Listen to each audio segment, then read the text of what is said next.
Just throw us out there, right? Yeah, it looks like we're going live. All right. Happy New Day, everyone. Welcome. Welcome to the 2020 Inclusivity Week. This is our first Inclusivity Mixer featuring a wonderful panel of professionals here with us today. We're going to kick off this week with a bang. Today, we are highlighting, showcasing, and spotlighting our Black and immigrant professional population, though we are open and representative of several identities and intersectionalities. Again, as a reminder, our Inclusivity Week series is one in which we're able to kind of highlight diversity, highlight inclusion, and our aim or our theme this year is around inclusion, equity, and liberation, and how we can be authentic in ourselves, in our job searches, and in our personal life.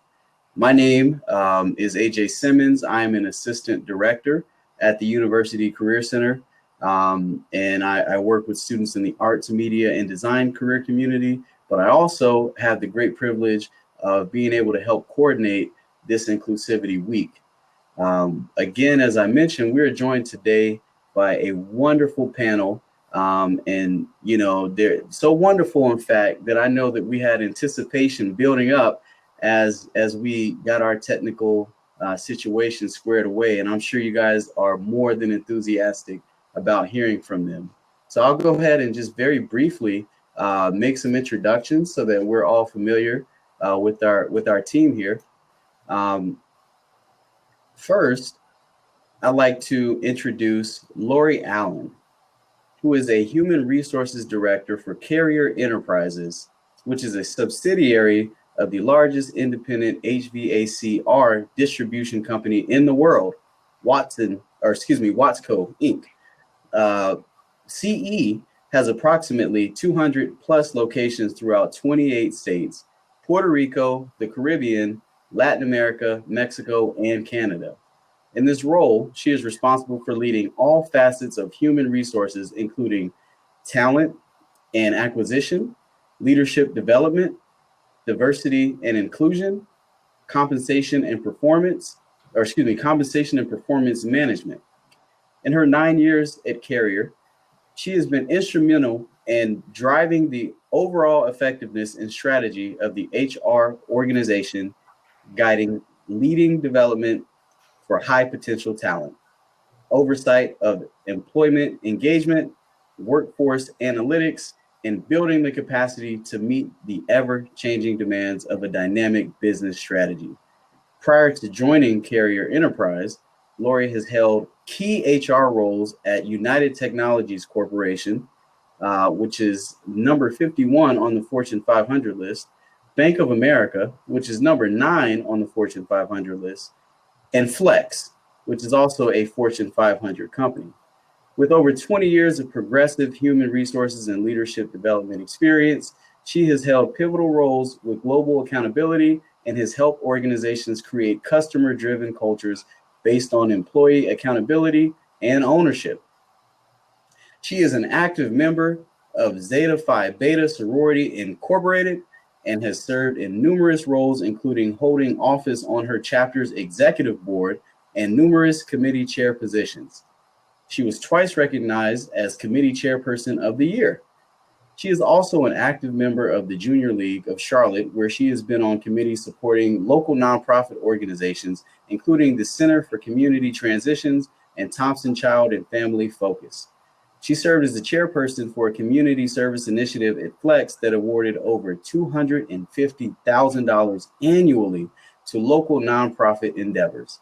Lori holds a Bachelor of Business Administration degree from James Madison University. She is a senior certified HR professional via SHRM and is a professional in human resources PHR via HRCI. She is a graduate of the United Way's Leading the Way program and is a past board member of the Family Center based in Charlotte, North Carolina. Now, we all can't see or hear you, but in the comforts of your homes, why don't you give Lori a resounding round of applause and a virtual welcome? Next, I would like to introduce Iata, Allison, who hails from Louisdale, Maryland, by way of the Sierra Leone, West Africa. Allison is a director within the Health Solutions Division at Alight Solutions, formerly known as Hewitt Associates and Aon Hewitt. She is responsible for leading her team's high-quality solution deliverables for all aspects of day-to-day operations, ensuring customer and client satisfaction, as well as the retention and expansion of the business. As an almost 20-year veteran at Alight and an African-American woman in management, Iata is dedicated to the recruitment, growth, and retention of minorities. She is a valued member of Alight's Inclusion and Diversity Initiative, where she serves as the company's Black Professional Network leader for the colleague-led communities.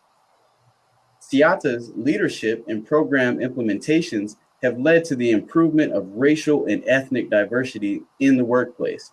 Additionally, she is the Ignite Track champion, where she coordinates the recruiting, onboarding, coaching, development for new hires in the Atlanta office. Celebrating her 19th anniversary with Alight, Iata is proud of her professional accomplishments within the company. Based in Atlanta, she started as a business quality assurance analyst. She was quickly promoted to a quality assurance manager, lead systems analyst, then advanced to a project manager in 2007 after obtaining her project management professional certification. Leveraging her operations strengths, she moved into an operations manager position and was promoted director in 2017. Iata graduated magna cum laude from Clark Atlanta University with a degree in electrical engineering. She is married and the proud mother of a CAU Panther. Iata is a dedicated member of Delta Sigma Theta Sorority Incorporated, a public service sorority, and is active in her church. Iata enjoys spending quality time with her family, mentoring young students, engaging in cultural festivities that honor her heritage, and supporting nonprofit causes that are near and dear to her heart. Again, if you all can give a resounding round of applause for Iata Allison. We may not be able to see you, but we can feel your love and your energy. Yes. And I love all the acronyms and abbreviations as well.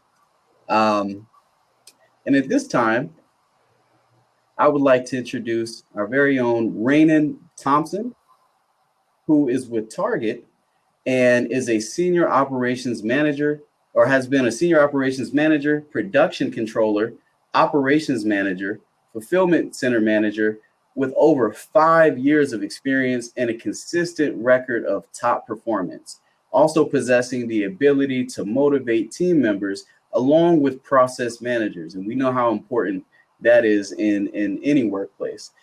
He has driven growth and performance through accountability, effective business planning, marketing strategies, and product presentation, with safety being the number one top priority.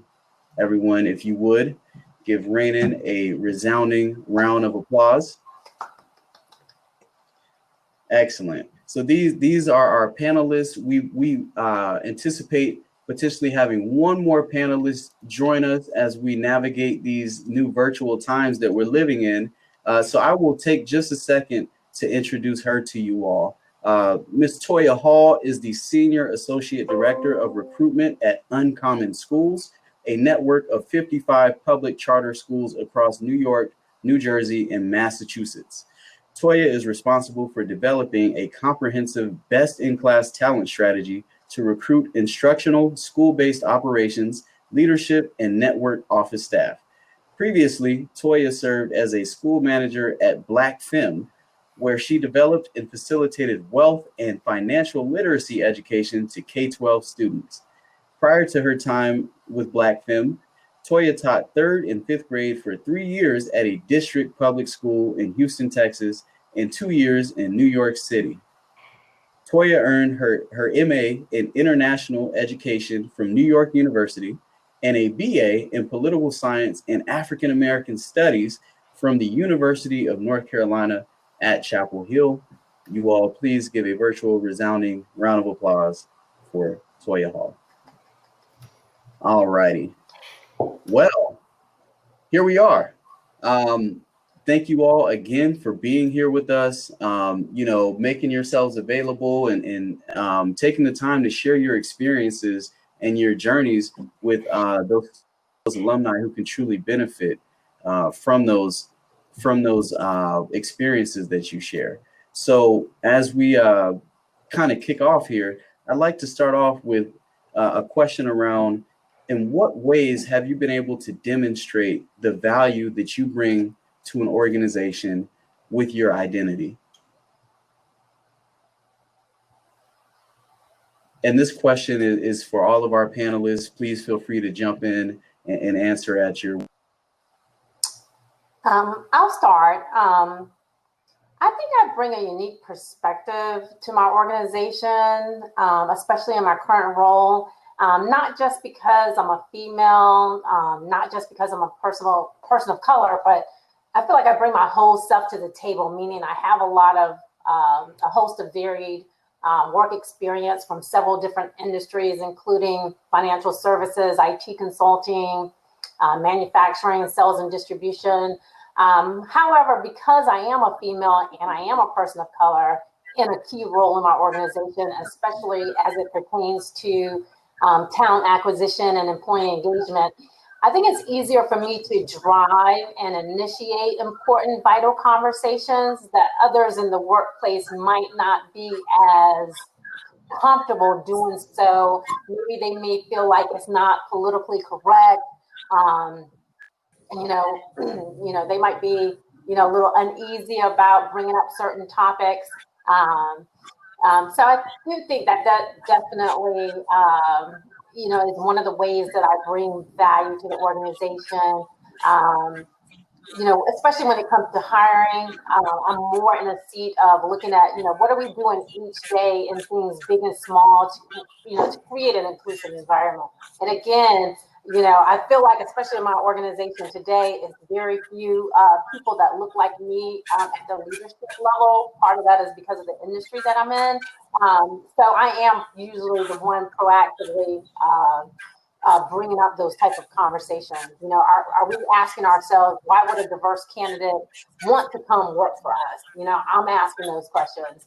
I have the advantage of pulling on personal experiences that I've encountered in the workplace throughout my career as often the minority in the room, if you will. And I'm able to share how certain situations have made me feel and what we can do each day so that no one in our workplace is ever in a position to feel that way. I think for me, the biggest thing for me is being a part of Omega Psi Phi fraternity. You get pushed to don't quit, never give up, persevere, show manhood. And I think working for Target, I've been able to show all of those things.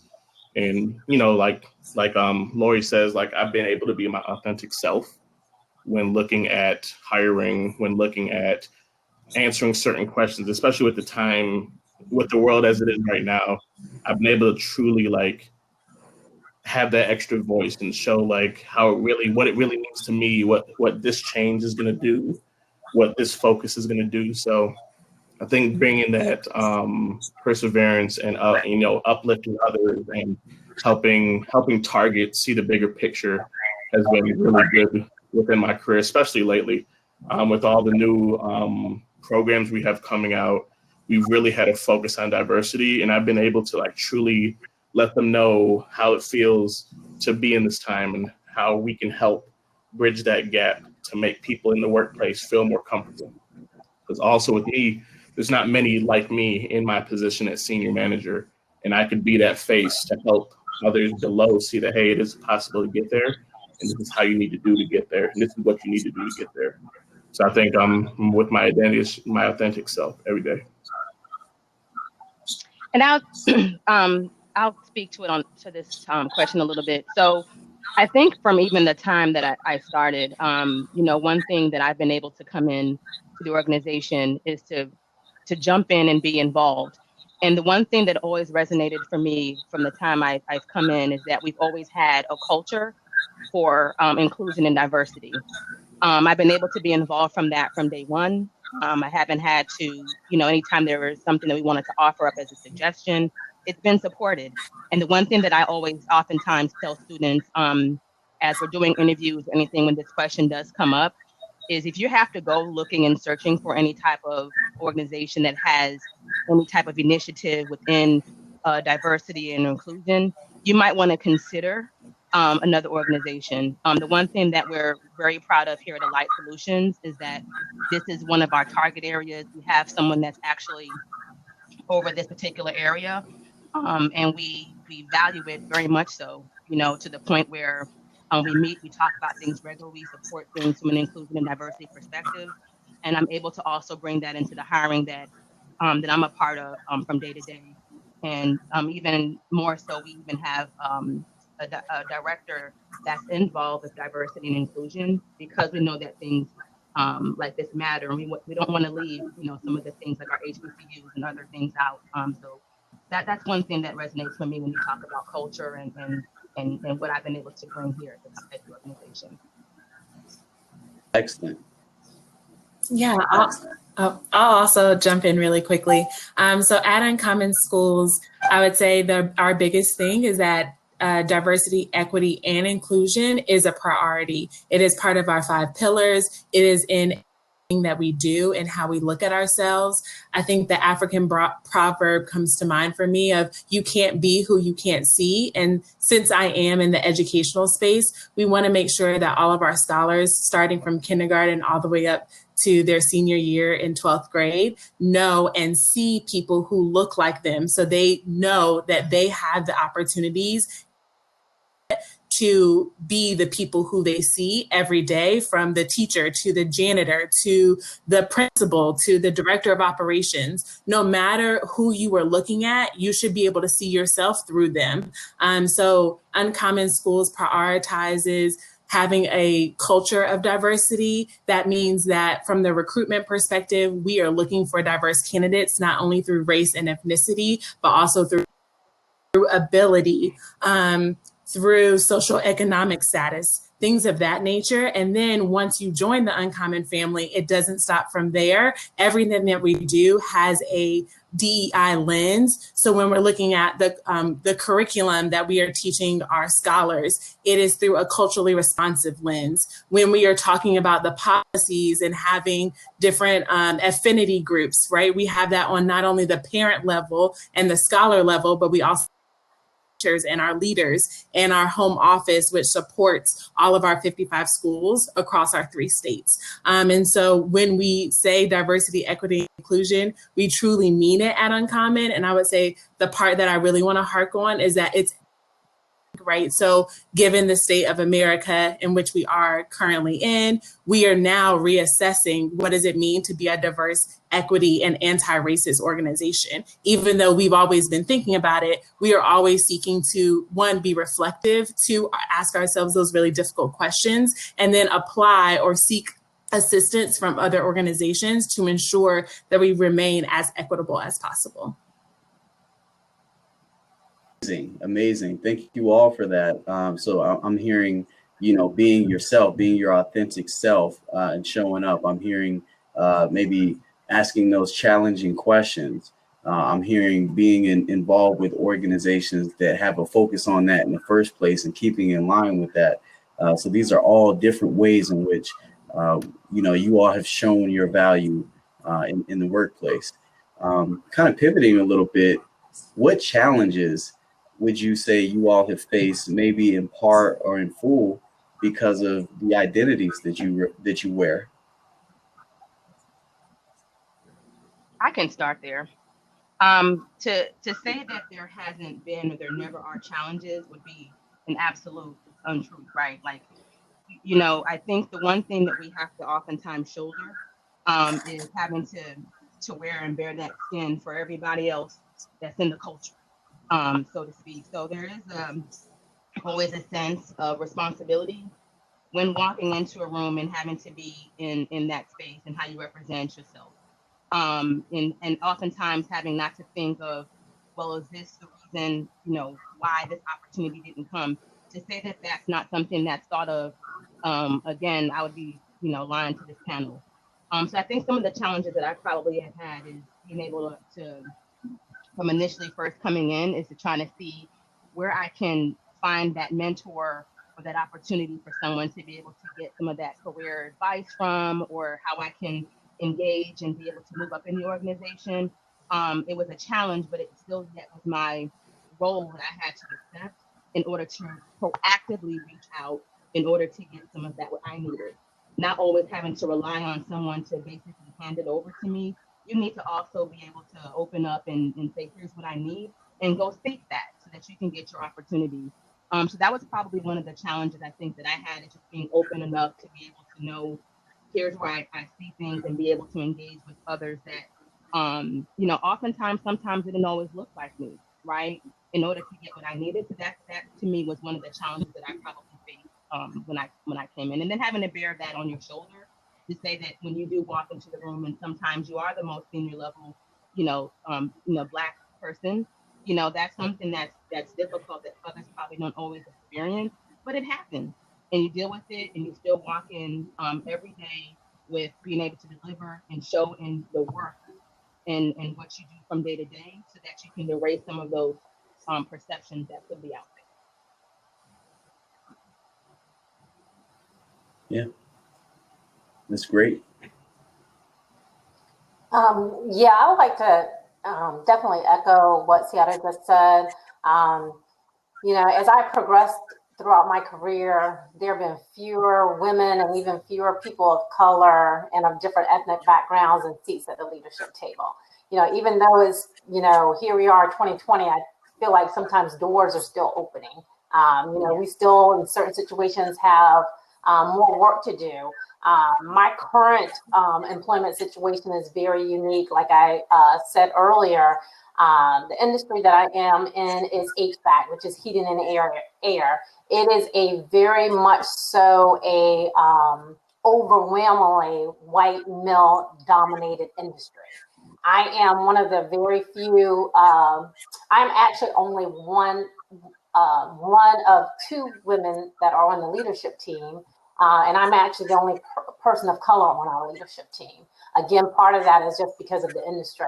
My company sells and distributes HVAC equipment, parts, and supplies to independent dealers. And those dealers, so our customers are majority white male. Most of the owners are majority white. So our company actually mirrors our customer base.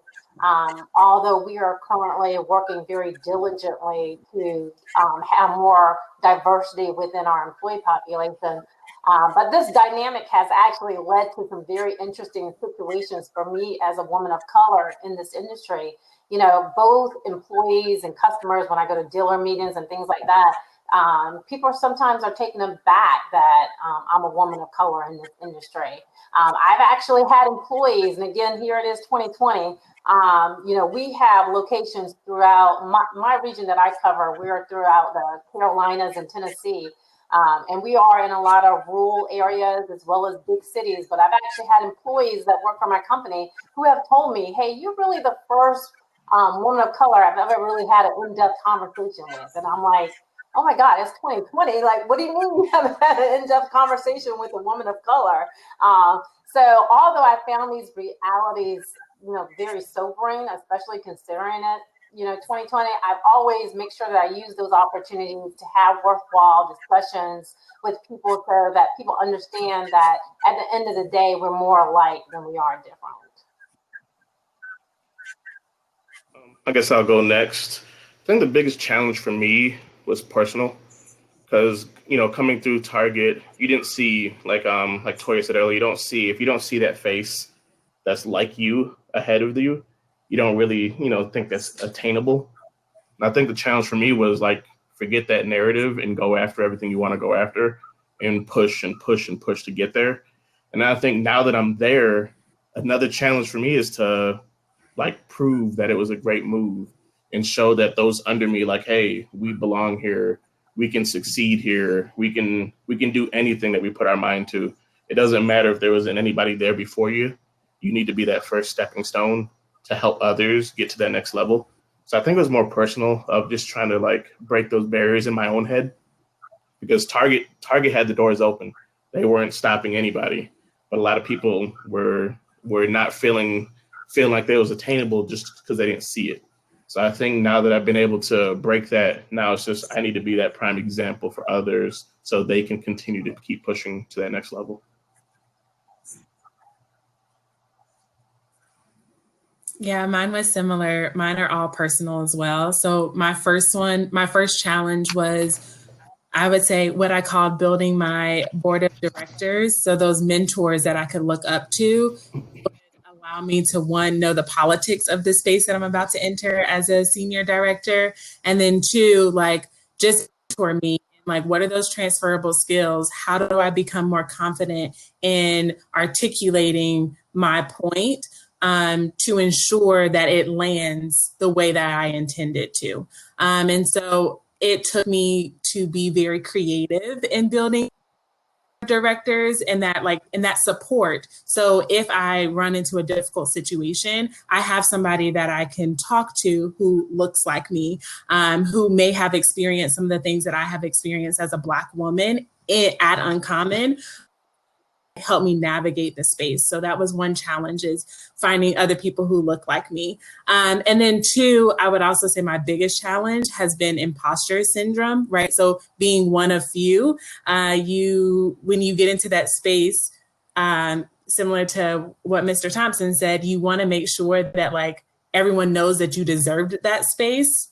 But what I found myself doing is not being my true self, and maybe just like not up as frequently, because I was like, I want to make sure that I'm like, I deserve this space and everyone knows that I deserve it. And so it took me a couple of months to be comfortable in this space and to actually utilize my voice to enact change, simply for my own lack of confidence. And so I would say, going back to my original point, it took me speaking to my mentors, speaking to my manager, and having those like really true, authentic conversations with them about how can I build my confidence, know the leadership team that I deserve to be here, and what I'm saying truly matters and will have a positive impact in Uncommon. Outstanding. Yeah, phenomenal responses. In fact, so much, in fact, that we're going to go off the script here a little bit. We're tossing the interview questions out because I want to dive into a little bit more deeply something that I think you all touched on, and it was this concept of imposter syndrome and this concept of, you maybe not being able to see yourself in a role because we haven't seen someone else like ourselves in that role. So what I'd like to ask is, what are some strategies or maybe some tools, and you began to answer this question, but what are some of the ways that you guys have sought to change that, right? Sought to get past that sense of imposter syndrome, or before you even get in the role, what helped you figure out that you can actually play that position?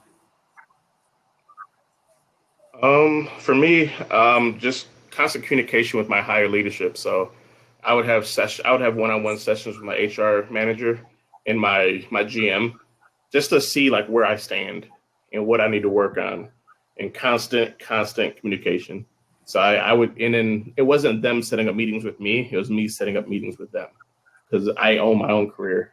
So I think a lot of people wait for that email to say, hey, do you want to meet? No, I want to meet. And these are things I want to get out of my meeting. And this is what I want to walk away knowing, and what I want to walk away improving. And I think that was the biggest thing. And once they gave me that, I had the confidence in myself, but they enhanced that confidence with those meetings and with the day-to-day activities they gave me. They gave me a lot of homework, and I'd come back and a lot of person like, hey, how does this make you feel? How are you going to handle this? So I think that was the biggest thing, is the network you build or the network you create. I think I would say for me, go ahead, Lori. I was just going to say, I think what Rhiannon said is so important. ask for feedback. I tell my employees that all the time. I mentor some young people. I tell them that all the time. I'll get employees that say, well, my manager isn't giving me feedback, or, I might be mentoring someone and they may have started a job and, hey, I'm not really sure, if I'm doing a good job. Ask for the feedback. If you ask, you're going to get the feedback. A lot of times people, especially younger people, they're a little bit intimidated by asking feedback, but ask for the feedback. One of the things that we do a lot at my organization today, and I've done it in a lot of roles that, I've worked with in the past, is we do a lot of 360 type feedback. To your question, one thing that I think has helped me establish that credibility and to make it known that I'm in the seat for a reason is always be prepared. I'll give a personal example. I just got a new manager. He was announced last week. He sent me an email that he wanted to have a one-on-one with me this morning. He didn't give anything as to what he wanted, but you can be sure I had everything prepared just in case he asked. I actually had one of my coworkers say, why are you putting all this together? He hasn't asked you for anything like this. I'm like, I would much rather be over prepared and not be asked. He doesn't ask instead of coming to the meeting and not prepared, and he's going to ask questions. So, always be prepared. Always know the information. Go over and beyond. And Lori kind of alluded to what I was going to actually say around the feedback piece. I think even extending beyond that, though, is every time that you are meeting with the manager, you should be having regular meetings with the manager. The one thing I know that we stress here at Alight is making sure that you have one-on-ones with your manager on at least a monthly basis. And we have goals that are set each year that you need to check in on all the time. Also is making sure that when you're trying to look at going into the next position, you need to start actually performing in that next level before you actually move into that position. So that was one thing that also is something that can kind of alleviate the whole need to have to see, are you ready for it, or this whole imposter, syndrome that you all were discussing. But if you don't have any goals that are set in place and you're not checking in on those goals, if you don't have a development plan, that's something that you have to definitely make sure that you're discussing with your manager. Because again, the accountability is not always going to be on your manager. You manage your own career. I manage my own career. I'm not sitting back waiting for someone to send me the next thing. If I'm thinking I want to get into something new, I'm going to reach out to that particular service or ask them, well, what opportunities do you have here, and bring that to my manager and be able to have a dialogue about where I want to look for that next opportunity. So that's one of the things that you have to go. If there's anything that I can leave with for that topic, is drive your own career. Do not wait for somebody to drive it for you. And that's one way that I've been able to grow in the organization.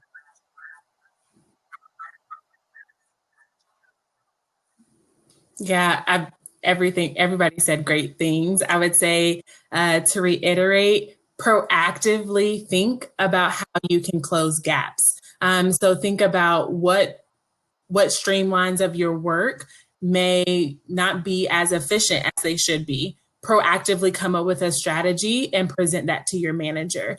When I also think about that piece, I'm also thinking about the quality of the work that I'm bringing to my manager or I'm bringing to the team, making sure that I dot my I's and cross my T's before I bring that solution. And so really thinking through that development piece that everyone was talking about earlier, about how can you ensure that those gaps are met. And then my last piece of advice is to practice, right? And implement the feedback that you're given. So while you're given probably a lot of praise, really focus in on that constructive feedback that you're given, and then seek ways that you can implement it. So if that means that you need to practice in the mirror with a coworker about maybe how you're going to deliver your solution to the team, do that, right? Like practice, while some people say practice makes perfect, practice never hurts you, is how I like to think of it. So the more practice you have, the more confidence you have within your ability to impact the team in a positive way. Utterly amazing. Wonderful responses. And one thing that that kind of really stuck out with me. I mean, I heard a lot of stuff in terms of, you know, humility and being able to accept constructive criticism, and not only accept it, but seek it out, right? That takes a certain level of humility, resilience, right? In terms of, you know, working through challenges, initiative in terms of setting up those meetings with your managers and actively seeking that feedback. But one thing that really kind of struck me was something Lori said, just about even if you don't know what the meeting is going to be about per se, just always being prepared. You know, they say you ain't got to get ready if you stay ready. And I can even relate to that just in some instances where my colleagues kind of joke with me at times. They're like, AJ, you have a presentation for this? You know, but I think it's a similar sort of mindset of, you want to make sure that you, you know, are prepared, you know, as we're trying to, you know, show our value and things like that, as you all have said. So that being said, I kind of wanted to, you know, I guess get into a little bit more about the ways in which you have been able to impact or make an impact on your organization, whether your current organization or employers in the past, and how you've been able to kind of let what you bring to the table shine.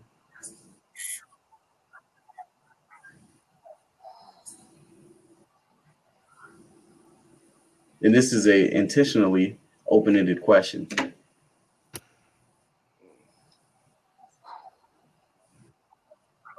Well, I'll start. You know, we talked a little bit earlier about, you know, what we thought our value was that we bring to the organization based on our identity. Some of the other things that I think I bring, and some of the other panelists as well, you know, listening to everyone else's bios, we not just work experience. It sounds like we all have a lot of great experience outside of the workplace. For instance, I'm involved in a lot of different community-based, community service nonprofit organizations. I'm a member of the Divine Nine. I'm a Zeta Phi Beta. I've held a lot of different roles in my sorority. I'm also a member of the Junior League. A lot of people don't know what the Junior League is, so just really quickly, the Junior League is basically an organization of women. Basically, our mission is to promote volunteerism, develop the potential of women through training opportunities, and to improve the communities in which we operate in.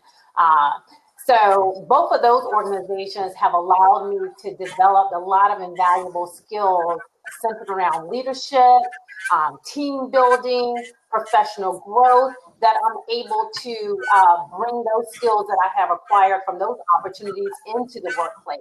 One of the things I would always encourage others, especially young people, get involved in the professional groups. There's a lot of professional groups out here that you don't have to pay a membership with. They're free. They offer different types of training opportunities, different type of community service or community-based type organizations that allow you the opportunity to enhance and develop your skills. And these are wonderful networking opportunities as well. Plus, those skills you gain through a lot of these type of organizations can be easily applied in your professional career endeavors. So I always make sure that I tell young people to be on the lookout and get engaged in any type of, and they don't have to be organizations tied to your career. It could be something community service focused. It could be opportunities maybe that your church has, but anytime you can take advantage of those type of things, I encourage people to do that.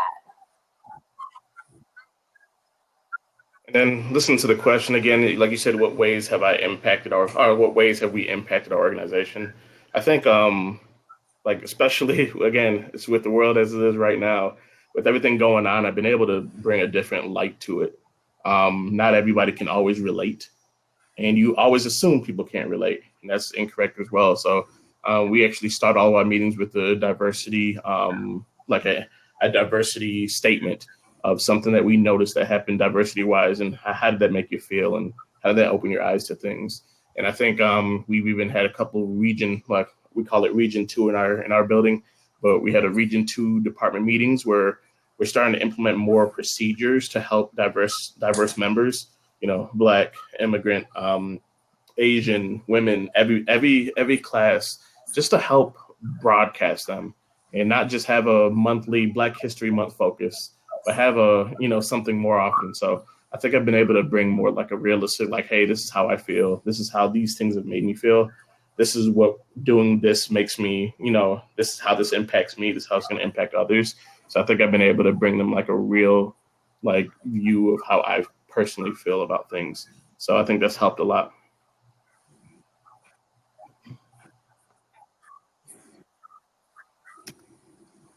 At Uncommon, I think, oh. You're good. We can hear you.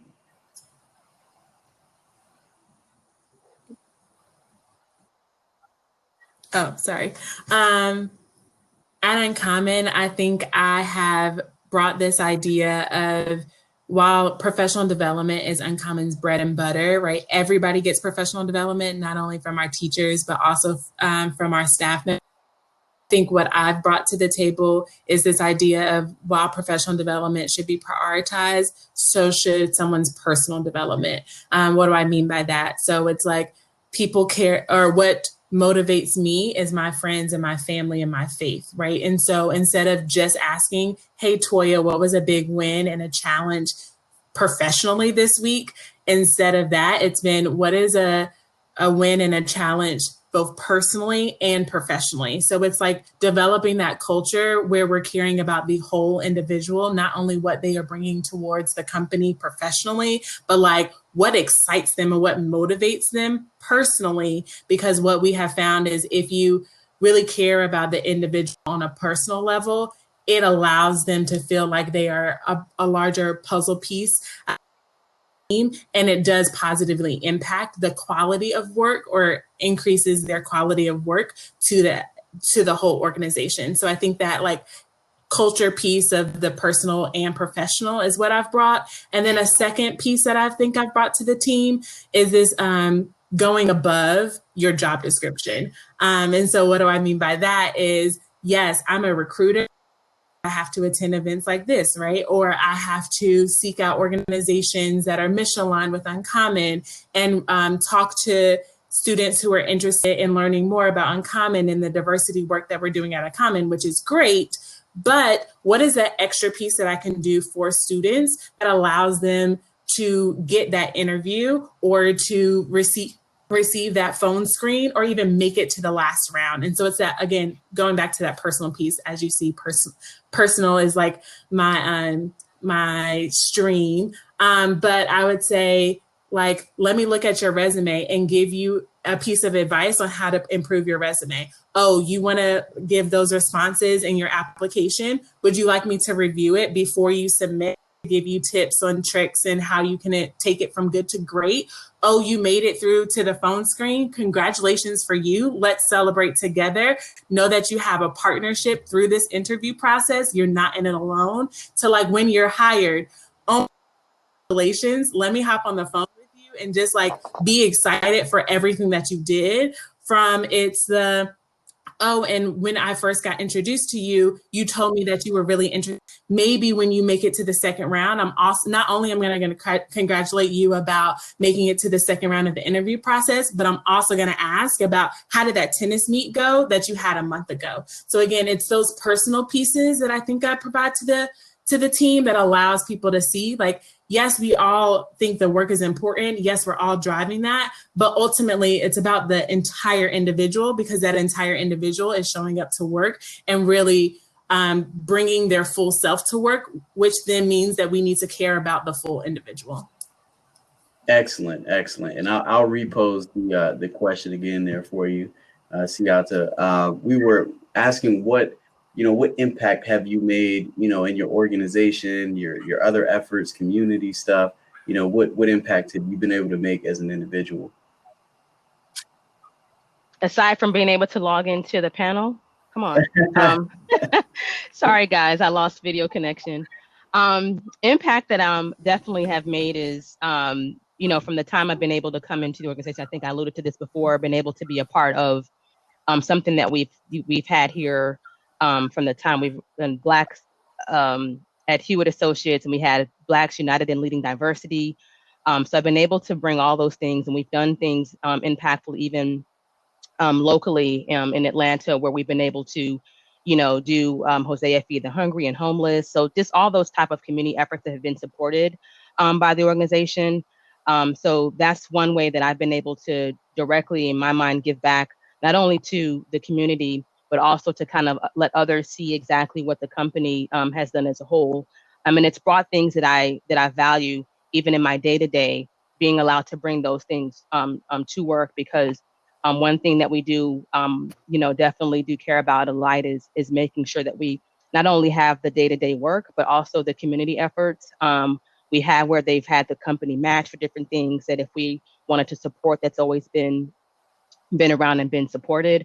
But, aside from that, just, the being able to go to some of the schools locally and get involved with them and be able to bring them up and have sessions with them.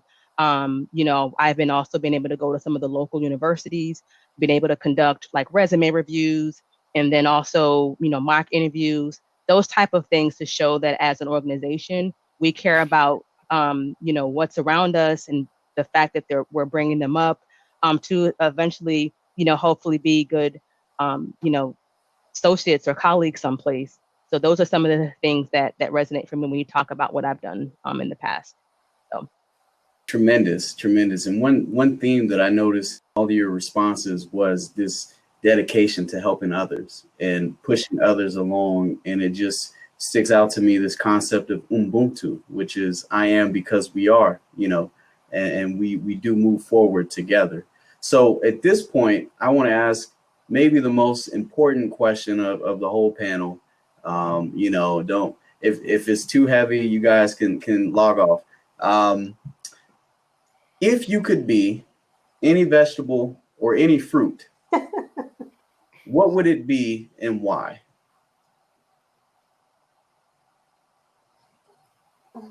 Herbal.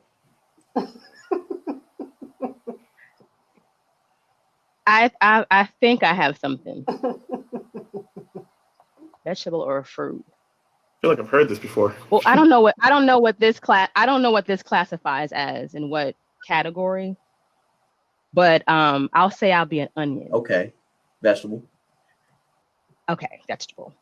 And so I'll say that I'd be an onion because at some times I probably will make you cry if you hold me or touch me the wrong way, right? Or get too close, maybe. However, if you handle me in the right way and you're able to use me to flavor your other foods and other things, I can be something that that enhances the food, the flavors, and all that type of stuff. So there's layers essentially to me. I like that. I haven't heard that one yet. I like that one. All right, you can feel free to use that next time.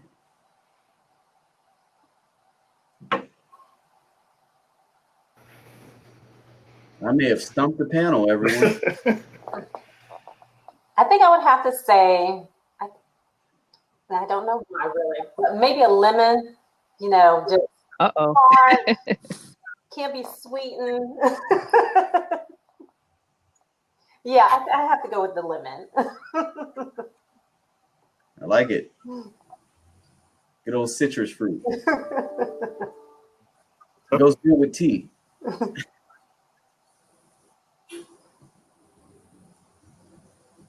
Right now, the only thing, so I need to go with my gut. I would be a banana, because it goes with like desserts. You pretty much can have it at every single meal. So if it's a breakfast meal, you can maybe put it in with some pancakes. So if it's a snack, you can maybe have it with some peanut butter, some honey. If it's a lunch, maybe you can make it or have it in a sandwich.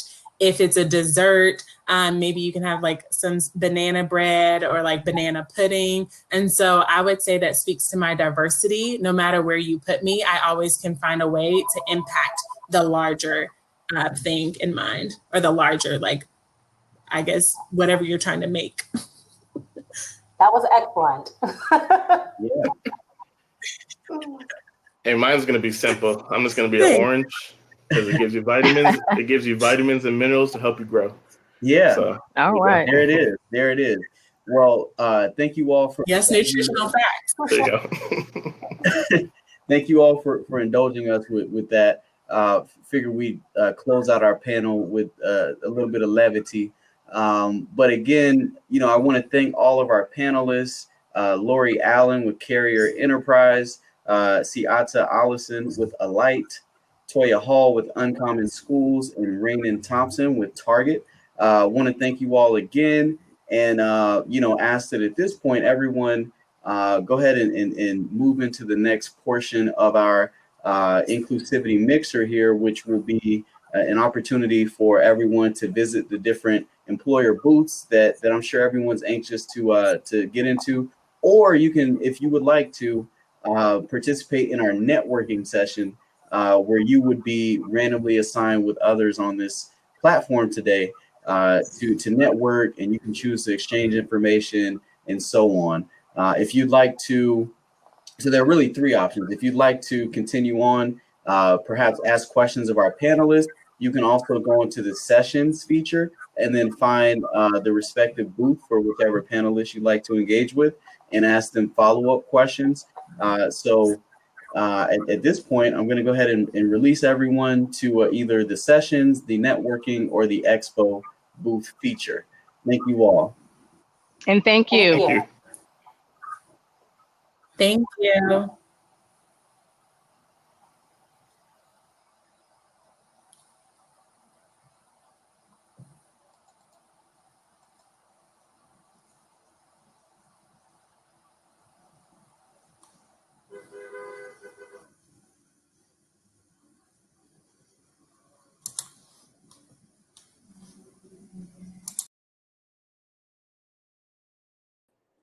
Hey, Are we backstage? yeah, we're still backstage. It's just you and me. Okay. I thought that went very well. Yeah, I think it went really well. I am adding Teach for America really quickly because I did not see their Google form. All right, just added them. Okay, perfect. Yeah, I think they had reached out to the help desk. Yeah, well, I think things are great. I think it was a great idea to just have everyone network, just amongst each other. Yeah. And I guess I can at some point maybe pop around and just see how things are going in the sessions and the expo booths. Okay. I see one for Insight that just came in, like to build a booth. Have they? For who? Insight? Tracy Thompson? Tracy Thompson. I'm not sure. Let me check on that. It wants, but that's okay. I think I can get them. Let me get over to the help desk, make sure no one's like blowing up the help desk. Cool. I'll probably pop over there. Okay. Okay. Ready? Thanks again, Jenny. Okay. Cancel. I'm going to stop